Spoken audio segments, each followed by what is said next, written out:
Oui, oui, pour un promu, on sait aussi que les grandes différences avec les droits télé entre les clubs promus et les autres. Bon, point positif, c'est d'avoir fait un bon match, de casser cette spirale à domicile.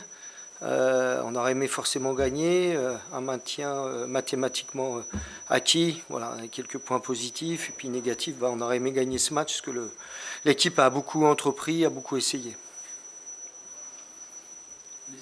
Qu'est-ce qu'il a manqué du coup à cette attaque Un petit peu de justesse technique, un Lafond présent sur des ballons chauds. Voilà, souvent les buts se jouent sur des détails. En ce moment, les détails, on a du mal. Sur les 2 derniers matchs, on mérite bien mieux qu'un match nul. On aurait été, comme on dit en boxe, on aurait gagné au point, mais on n'est pas en boxe. Ce qui est important aussi, c'est le deuxième clean sheet. On voit qu'on est aussi très solide parce que les Nantais avaient des bons joueurs offensifs, très vifs, très rapides. Donc on a été quand même bien hermétique, mais on est tous frustrés. Mais c'est difficile de reprocher quoi que ce soit aux joueurs parce qu'on peut dire qu'ils ont vraiment tout essayé. On a été ultra dominateurs, notamment en deuxième mi-temps. Mais la petite étincelle n'est pas venue. Il y a 7h30 en plus de décalage et de retard, mais qu'il faut arriver au temps long dans le vestiaire. Ouais, mais bon, c'est pareil pour les Nantais, donc on était sous le même. Voilà, je pense pas que ça a influé. D'ailleurs, on l'a vu dès le début du match, on a très bien entamé le match, on l'a très bien fini. Donc je pense pas qu'il y ait eu d'incidence à ce sujet-là.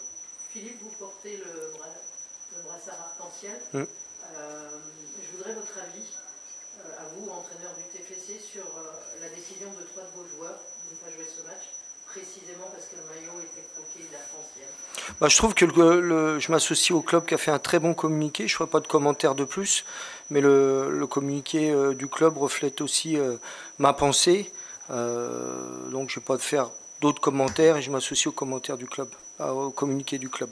Mais c'est, comment dire, ils sont suspendus sur ce match. Alors c'est pas à vous qu'il faudrait poser cette question, je sais, mais si vous êtes là. Ouais.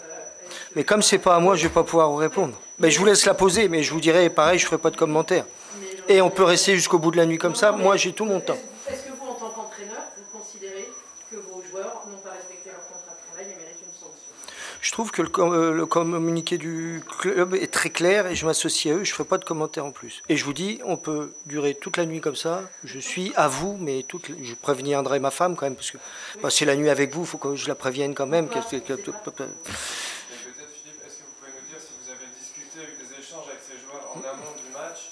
Bien sûr, il y a eu des discussions faites avec les joueurs, puis une décision de prise.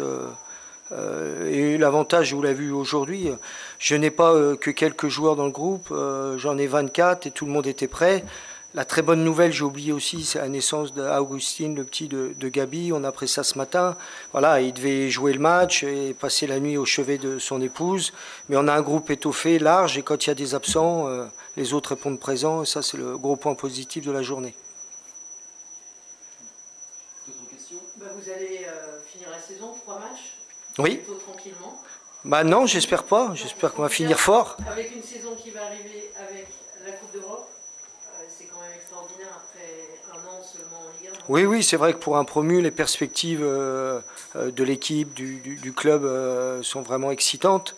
On aimerait vraiment finir très fort ces 3 derniers matchs.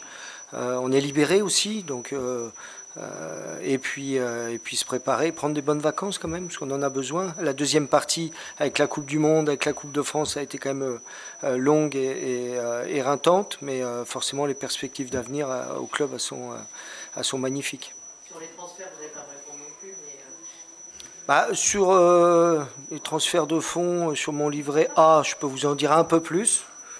Non, puis c'est très tôt, je crois que ça démarre que le 3 juin déjà, ça va finir le 31 août, donc le 10. Oui, mais je ne suis même pas au courant. Vous souhaiteriez garder la stabilité est importante, mais on sait que dans le foot moderne, il y a des paramètres qui ne dépendent pas de nous. Philippe, vous nous disiez il y a quelques jours, quelques semaines, que les joueurs perturbés justement par ce dernier mois de compétition allaient regarder les copains. Est-ce que justement, c'était dans quel contexte qu'on trouvait Branco ou Brecht sur le banc aujourd'hui? Branco a été blessé à Ajaccio, donc il ne s'est pas entraîné de la semaine. Et puis hier, il a fait un essai, il a dit je peux jouer 20-25 minutes, donc il a été sur le banc et puis c'est ce qu'il a fait.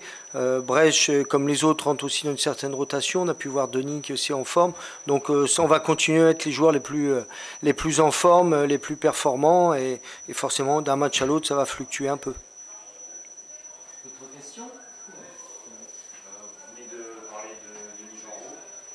Justement, il vient de sortir une très bonne prestation. Est-ce que peut-être à l'avenir, sur la saison prochaine, on pourrait compter sur lui pleinement dans le cœur du jeu de TFC en prenant en compte que le milieu va sûrement se vider entre guillemets au mercato d'été? Le mot-clé, c'est on pourrait, conditionnel, tout à fait. En tout cas, Denis aussi a eu un bel événement avec le petit Louis. Il retrouve tout son potentiel, toute sa fraîcheur physique. Et j'espère le compter parmi nous pour la saison prochaine. Et puis il sera partie prenante, bien sûr, dans l'équipe.